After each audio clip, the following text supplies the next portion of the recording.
Di video kali ini, kita bakal ngebahas firewall NAT. Loh, bukannya kemarin udah dibahas? Eits, ini beda. Soalnya di video kali ini, daripada kalian kena spoiler, mending kita langsung masuk ke pembahasannya. Assalamualaikum warahmatullahi wabarakatuh. Halo semuanya, perkenalkan aku Yoga Prasetyo dan kali ini aku bakal ngejelasin materi MTCNA di modul 11 Firewall NAT. Dan di video kali ini aku akan menjelaskan beberapa hal. Yang pertama, Firewall NAT, lalu yang kedua, Type NAT, lalu yang ketiga, Action SRC NAT, lalu yang keempat, Action DST NAT, lalu yang kelima, konfigurasi DNS server. Ya udah deh, daripada lama-lama, mending kita langsung masuk ke pembahasan yang pertama. Pertama-tama, aku akan membahas Firewall NAT. Firewall NAT atau Network Address Translation adalah fitur pada router yang berfungsi untuk mengubah informasi alamat IP dalam header paket data saat melewati router. Fungsi utamanya adalah memetakan alamat private atau lokal menjadi alamat IP public sehingga perangkat di dalam jaringan lokal dapat berkomunikasi dengan internet menggunakan satu atau sedikit alamat publik saja. Penjelasan lebih detail mengenai firewall NAT yaitu pertama-tama ada definisi dasar. NAT firewall adalah kombinasi fitur penerjemahan alamat IP atau NAT dan penyaringan paket atau firewall yang beroperasi pada router. Lalu ada cara kerja utama, mengubah IP private sebagai contohnya 192.168.x.x dari perangkat lokal menjadi satu alamat publik yang valid di internet. Lalu ada keamanan, bertindak sebagai filter yang hanya mengizinkan lalu lintas yang diminta oleh perangkat internet atau inbound untuk masuk dan memblokir lalu lintas yang tidak dikenal. Lalu ada menyembunyikan jaringan lokal, melindungi perangkat lokal dengan menyembunyikan alamat IP aslinya, sehingga peretas luar sulit untuk menargetkan perangkat tertentu secara langsung. Lalu ada konservasi IP public, mengizinkan banyak perangkat dalam LAN atau local area network menggunakan satu alamat publik, mengatasi keterbatasan alamat IP v4. Dan selanjutnya, aku akan membahas type NAT. Secara umum, terdapat dua type NAT, yaitu 1.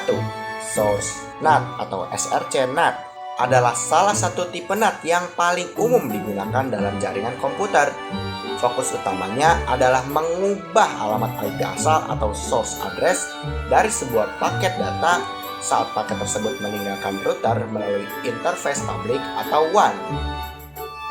Fungsi dan karakteristik source NAT atau SRC NAT yaitu menghubungkan LAN ke internet, memetakan alamat IP private menjadi alamat IP public. Lalu ada penggunaan IP public status, menentukan IP public tertentu sebagai penanda keluar trafik. Efisiensi alamat IP, memperbanyak host dalam jaringan lokal berbagi satu alamat IP public. Pengamanan jaringan, menyembunyikan IP lokal asli di balik IP public router untuk keamanan. Lalu ada kebutuhan khusus, menentukan IP untuk kelompok user tertentu ketika ISP memberikan beberapa IP public. Lalu yang kedua ada destination NAT atau DST NAT, adalah jenis NAT yang mengubah alamat IP tujuan paket data yang masuk ke router. DST NAT digunakan untuk mengakses server lokal dalam jaringan private atau LAN dari internet. DST NAT menerjemahkan IP public ke IP private server, berfungsi sebagai port forwarding atau penerbitan server. Fungsi dan karakteristik destination NAT atau DST NAT yaitu pertama-tama ada arah pergerakan, mengatur paket data yang datang dari luar atau internet atau WAN menuju ke dalam jaringan lokal atau LAN. Lalu ada manipulasi header. Router menerima paket yang ditujukan ke IP publiknya, lalu mengubah alamat tersebut menjadi IP private server internal. Misalnya, IP public 202.x.x.x ke IP lokal 192.168.1.10. Dan selanjutnya ada port forwarding, implementasi yang paling umum di mana hanya port tertentu yang dibuka. Misalnya, port 80 untuk web server atau port 37777 untuk CCTV, sehingga tidak seluruh sistem lokal terekspos ke internet. Secara umum, terdapat dua macam action yang sering digunakan pada SRC NAT, yaitu 1. Masquerade. Penjelasan lebih detailnya yaitu fungsi, jenis action yang paling populer untuk berbagi internet. Router secara otomatis menggunakan alamat IP yang terpasang pada interface keluar atau WAN. Lalu, kelebihan, sangat efektif untuk koneksi internet dengan IP dinamis seperti modem atau PPPoE, karena jika IP publik berubah, router akan otomatis menyesuaikan tanpa perlu konfigurasi ulang. Lalu yang kedua, SRC NAT. Penjelasan lebih detailnya yaitu fungsinya, mengubah IP asal paket secara manual ke alamat IP tertentu yang telah didefinisikan pada parameter to addresses. Lalu kelebihannya, jauh lebih stabil untuk koneksi dengan IP statis, karena router tidak perlu mengecek status interface setiap saat. Beban CPU lebih sedikit ringan dibandingkan dengan Masquerade. Karena kita sudah mencoba konfigurasi NAT dengan type SRC NAT dengan action Masquerade pada modul 7 Internet Gateway, maka aku tidak akan menunjukkan ulang. Dan sekarang, aku akan mempraktekkan cara konfigurasi NAT dengan type SRC NAT dengan action SRC NAT. Pertama-tama kita buka Winbox, lalu klik IP, lalu klik Firewall, lalu kita klik di tab NAT, lalu kita klik New, lalu kita ganti C-nya ke SRC NAT. Lalu di bagian source address list ini kita ganti dengan address list yang sudah kita siapkan. Sebagai contoh, aku sudah menyiapkan address list untuk VPC 1 dan VPC sampai VPC 3. Lalu kita kembali ke tampilan NAT yang tadi. Lalu kita ganti kembali chain-nya ke SRC NAT dan source address list-nya kita ganti ke VPC 1 hingga VPC 3. Lalu untuk protokolnya kita ganti ke ICMP. Lalu untuk out interface-nya kita ganti ke Ether 1. Lalu untuk action-nya kita ganti ke SRC NAT. Dan di SRC NAT ini ada menu baru yaitu to addresses. Ini berguna jika sebagai contoh aku mempunyai banyak IP yang satu network seperti ini pada Ether 1. Jika kita menggunakan action Masquerade, maka NAT rule-nya ini akan memilih secara acak. Tapi jika kita menggunakan SRC NAT dan menggunakan to addresses di sini, maka ini berperan untuk menentukan IP mana yang akan kita pilih. Dan aku akan menggunakan IP yang ini. Kita tulis di sini 192.168.195.145. Kita pastikan sekali lagi. Lalu jika sudah, kita klik apply dan klik OK. Lalu sekarang kita coba lakukan ping test di VPC antara VPC 1 hingga VPC 3. Tapi sebagai contoh, aku akan menggunakan VPC 1. Caranya, kita ketikkan ping 8.8.8.8 lalu klik enter. Dan jika muncul tanda seperti ini, itu tandanya kita bisa ping ke internet melalui VPC 1. Dan karena tadi kita hanya memberikan akses pada VPC 1 hingga VPC 3, maka itu artinya VPC 4 dan VPC 5 tidak bisa akses ke internet. Dan selanjutnya, aku akan menjelaskan action DST NAT. Secara umum, terdapat dua macam action yang sering digunakan pada DST NAT, yaitu 1. DST NAT atau Destination NAT. Fungsinya mengganti alamat IP tujuan dan port jika perlu ke alamat IP private di dalam jaringan lokal. Lalu, kegunaan utamanya digunakan untuk port forwarding, yaitu memberikan akses dari internet ke layanan internal seperti web server, server game, atau DVR CCTV. Lalu yang kedua, redirect. Fungsinya mengalihkan paket data ke alamat IP router itu sendiri atau IP loopback pada port tertentu. Lalu, kegunaan utamanya sering digunakan untuk membuat transparent proxy atau mengarahkan trafik HTTP port 80 ke port 8080 milik web proxy atau memaksa klien untuk menggunakan DNS router sendiri. Dan selanjutnya, aku akan membahas konfigurasi DNS server. Konfigurasi DNS server adalah proses mengatur router atau server sebagai penerjemah antara nama domain, misalnya google.com, dengan alamat IP-nya, sehingga klien di jaringan bisa mengakses website atau layanan internal tanpa harus menghafal IP. Di jaringan lokal, misalnya sekolah atau kosan, router MikroTik sering dikonfigurasikan sebagai DNS server untuk mempercepat resolusi dan memudahkan akses server lokal seperti printer, web server, CCTV, dan lain sebagainya. Lalu, fungsi utama konfigurasi DNS server adalah 1. Penerjemah alamat atau resolving, mengubah hostname menjadi alamat IP, sehingga perangkat klien dapat terhubung ke server tujuan di internet tanpa hambatan.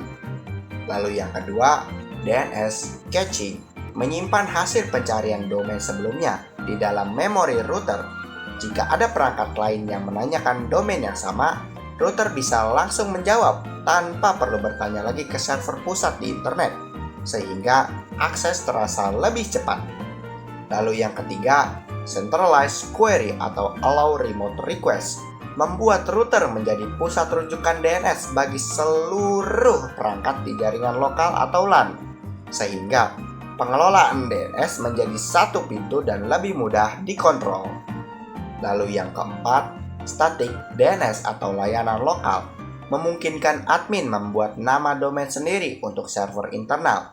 Misalkan, mengarahkan nama cctv.kantor ke IP lokal 192.168.88.50 agar staf tidak perlu menghafal alamat IP kamera tersebut.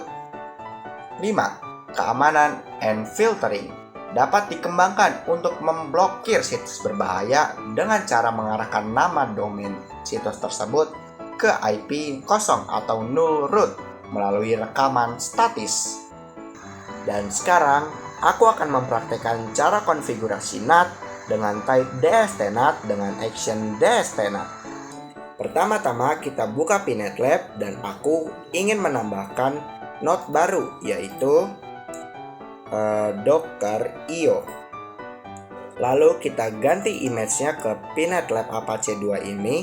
Tetapi jika kalian belum mempunyai image-nya ini, caranya mudah saja.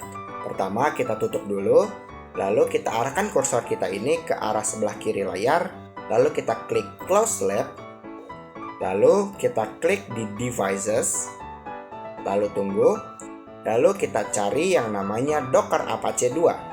Lalu kalian klik Get Device, lalu tunggu hingga prosesnya selesai, dan jika prosesnya sudah selesai akan muncul tulisan Added to PNet seperti ini. Lalu kita kembali ke tampilan node tadi. Setelah kita ganti image-nya ke Apache 2 seperti ini, kita bisa ganti name-nya sesuka hati kita. Sebagai contoh, aku ingin menggunakan web server. Lalu selanjutnya kita scroll ke bawah dan di bagian ETH1 ini kalian bisa menentukan ingin menggunakan static ataupun DHCP. Tapi di sini aku ingin menggunakan IP static, maka kita tuliskan di sini yaitu kita tuliskan IP router yang mengarahkan ke router tadi yaitu 192.168.30. Lalu di bagian oktet terakhirnya kita bisa ganti sesuka kita. Sebagai contoh, aku akan menggunakan 90/24 Dan jangan lupa juga ditambahkan prefix lag-nya ya, yaitu /24 seperti ini. Lalu kita scroll ke bawah, dan di bagian default root ini kita isi IP yang tadi 192.168.30. Namun di oktet terakhirnya kita ganti dengan 1. Lalu untuk DNS-nya kita isi 8.8.8.8. Lalu untuk primary console-nya kita biarkan telnet saja seperti ini. Lalu untuk secondary console-nya kita ganti dengan SSH. Lalu kita scroll dan kita klik save. Lalu kita rapikan terlebih dahulu Docker web servernya. Lalu kita sambungkan Docker web servernya ini ke switch.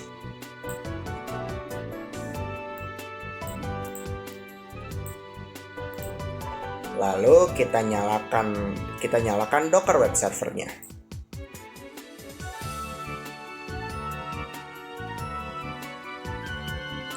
Lalu sekarang kita beri hak akses internetan ke Dockernya. Caranya, kita buka Winbox terlebih dahulu seperti ini. Lalu kita menuju ke NAT rule yang tadi sudah kita buat. Lalu di bagian src address listnya ini kita tutup saja. Lalu kita klik apply dan klik OK. Lalu sekarang kita coba cek beberapa hal di terminal Dockernya. Pertama-tama kita cek terlebih dahulu IP-nya sudah benar atau belum. Caranya kita ketikkan ifconfig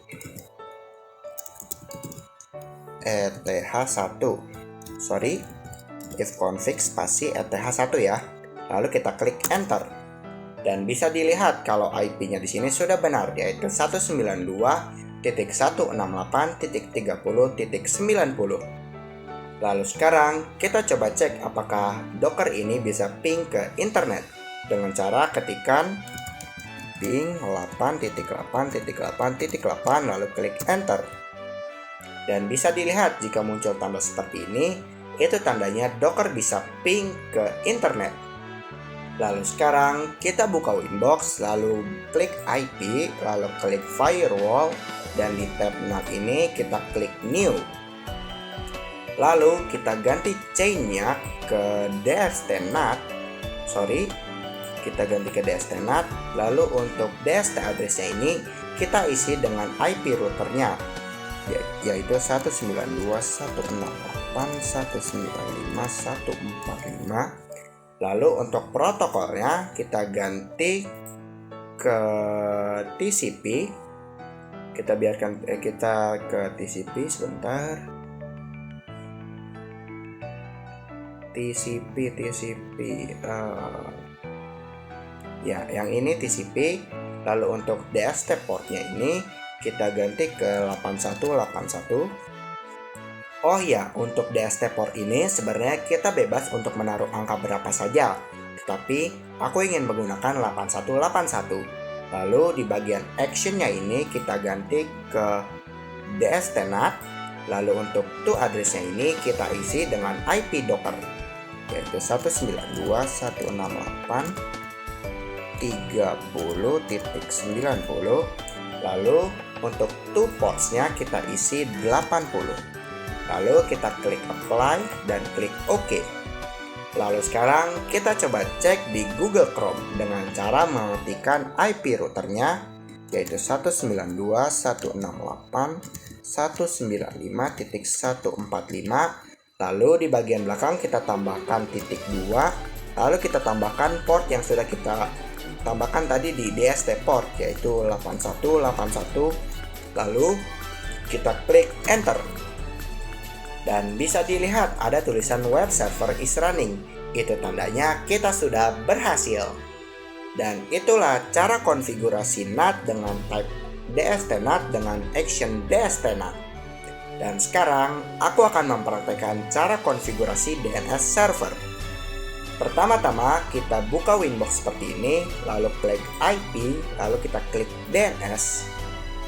Lalu kita centang di bagian Allow Remote Access ini, dan jangan lupa juga untuk mengisi servers ini dengan 8.8.8.8. Lalu selanjutnya kita klik Static dan kita klik New.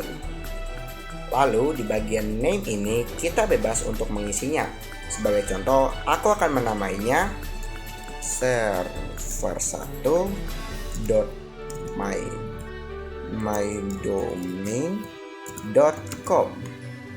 Lalu di bagian addressnya ini kita ganti ke IP server yang ini. Tapi kita coba cek terlebih dahulu berapa IP servernya dengan cara buka terminal servernya, lalu kita ketikkan show IP. Dan inilah IP servernya, yaitu 192.168.9.51. Lalu kita kembali lagi ke Winbox, lalu kita ketikkan IP server yang tadi, yaitu 192.168.9.51/24. Oh, ternyata tidak perlu pakai prefix flag-nya ya. Lalu kita klik apply dan klik OK. Lalu kita buat satu lagi. Caranya klik new, lalu di bagian nama ini kita bebas untuk memberi namanya. Tapi sebagai contoh, aku akan menamainya server2.mydomain.com. Lalu di bagian addressnya ini kita isi dengan IP Docker yang tadi, yaitu 192.168.30.90. Lalu kita klik apply dan klik OK. Lalu sekarang kita coba ping tes melalui VPC 1. Tapi sebelum kita ping, kita ubah terlebih dahulu IP DNS-nya menjadi IP router. Karena jika kita tidak mengganti, maka nantinya akan terjadi error.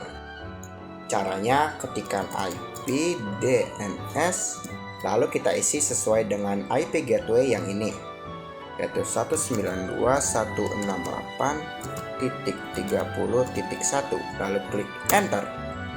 Lalu kita coba lihat terlebih dahulu apakah IP DNS-nya sudah berganti atau belum. Caranya ketikkan show IP lalu klik enter, dan bisa dilihat kalau DNS-nya di sini sudah berubah. Lalu sekarang kita coba ping ke server satunya dengan cara ketikkan ping lalu masukkan nama domain servernya, yaitu tadi kita menamainya server1.mydomain.com. Lalu kita klik enter. Nah, jika terjadi goodbye atau disconnected seperti ini, coba kita cek di Winbox-nya. Oh, ternyata aku belum meng-apply aturannya ini.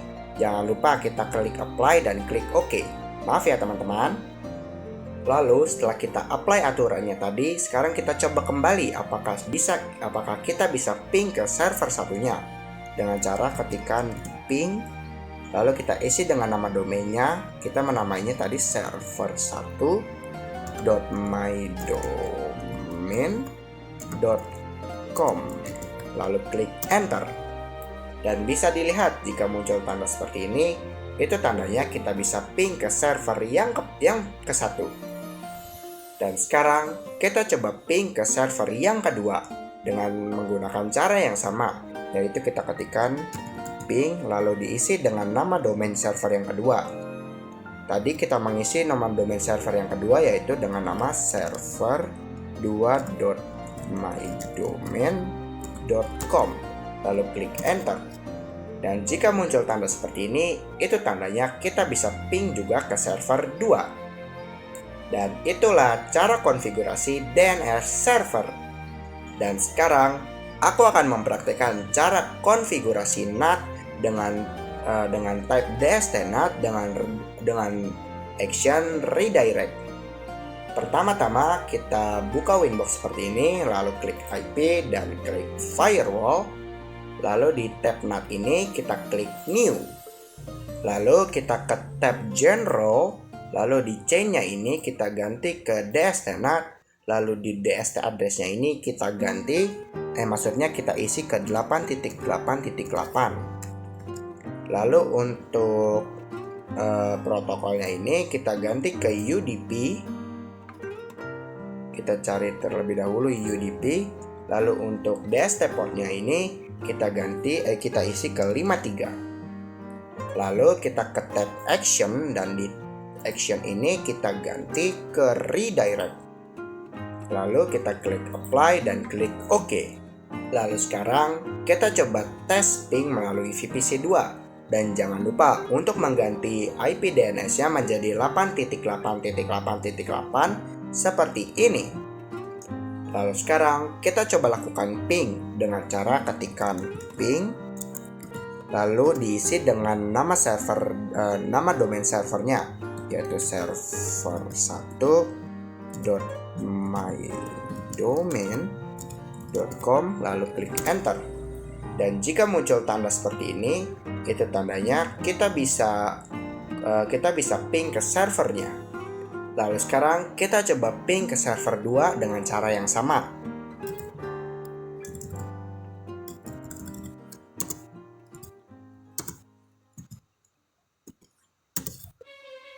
Dan jika muncul tanda seperti ini, itu tandanya kita bisa ping juga ke server yang kedua. Dan jika semisal VPC-nya menggunakan IP DNS yang lain, bagaimana caranya? Sebagai contoh, di VPC 3 ini menggunakan DNS 1.1.1.1. Maka, kalian tinggal ganti DST address-nya ini sesuai dengan IP DNS yang digunakan. Lalu kalian klik apply dan klik OK. Lalu setelah itu, kalian bisa tes ping lagi melalui VPC tersebut. Dan itulah akhir dari pembahasan kita kali ini. Jadi, udah nggak penasaran kan dengan apa yang dibahas di video kali ini? Mungkin cukup sekian video aku kali ini, dan semoga apa yang aku sampaikan bisa bermanfaat bagi kalian semua. Dan aku mohon maaf apabila ada salah kata yang terucap. Aku Yoga pamit undur diri. Wassalamualaikum warahmatullahi wabarakatuh.